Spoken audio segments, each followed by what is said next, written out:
Raju KTM ambulance.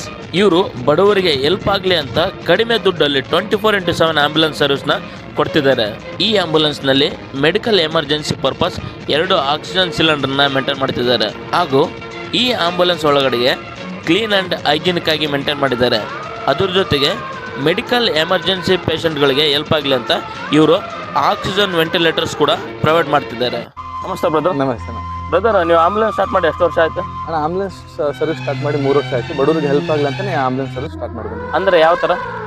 ನಮ್ಮ ಹಗರಿಬೊಮ್ಮಳ್ಳಿಲಿ ಎಲ್ಲೇ ಹೋಗಿದ್ರು ದಾವಣಗೆರೆ ಕೊಪ್ಪಳಕ್ಕೆ ಹೋದ್ರೆ 4500 ತಗೊಂತಾರೆ. ನನ್ನ ಗಾಡಿಯಲ್ಲಿ ಬಂದರೆ 3500 3000 ಅಣ್ಣ. ದಾವಣಗೆರೆಗೆ ಹೋದ್ರೆ 6500 ತಗೊಂತಾರೆ. ನನ್ನ ಗಾಡಿಗೆ ಬಂದರೆ ವಿತ್ ಆಕ್ಸಿಜನ್ 4500 ಅಣ್ಣ. ಮಣಿಪಾಲಿಗೆ ಹೋದ್ರೆ ಬೇರೆ ಗಾಡಿ 16000 ತಗೊಂತಾರೆ. ನನ್ನ ಗಾಡಿಗೆ ಬರೀ 13500 13000 ಅಣ್ಣ. ಹೌದಾ? ಮೊನ್ನೆ ಯಾವುದೋ ಒಂದು ಮಗುನ ನೀವು ಕೊಪ್ಪಳ ಕರ್ಕೊಂಡು ಹೋಗಿದ್ರ 40 ನಿಮಿಷಕ್ಕೆ. ಹಗರಿಬೊಮ್ಮಳ್ಳಿಯಿಂದ ಕೊಪ್ಪಳ ಜಿಲ್ಲಾಸ್ಪತ್ರೆಗೆ ಒಂದು ಬೇಬಿ, ಇದು 6 ತಿಂಗಳು 7 ತಿಂಗಳು ಫ್ರೀ ಮೆಚೂರ್ ಬೇಬಿನ 40 ನಿಮಿಷಕ್ಕೆ ಕೊಪ್ಪಳಕ್ಕೆ ತಗೊಂಡೋಗಿದ್ದೀನಿ ನಾನು.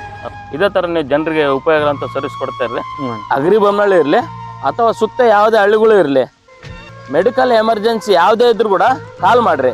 ರಾಜು KTM ಆಂಬುಲೆನ್ಸ್ ಸರ್ವಿಸ್ ಬಡವ್ರಿಗಂತಾನೆ ಇವರು ಕಡಿಮೆ ರೇಟಲ್ಲಿ ಆಂಬುಲೆನ್ಸ್ ಸರ್ವಿಸ್ ಕೊಡ್ತಾ ಇದ್ದಾರೆ.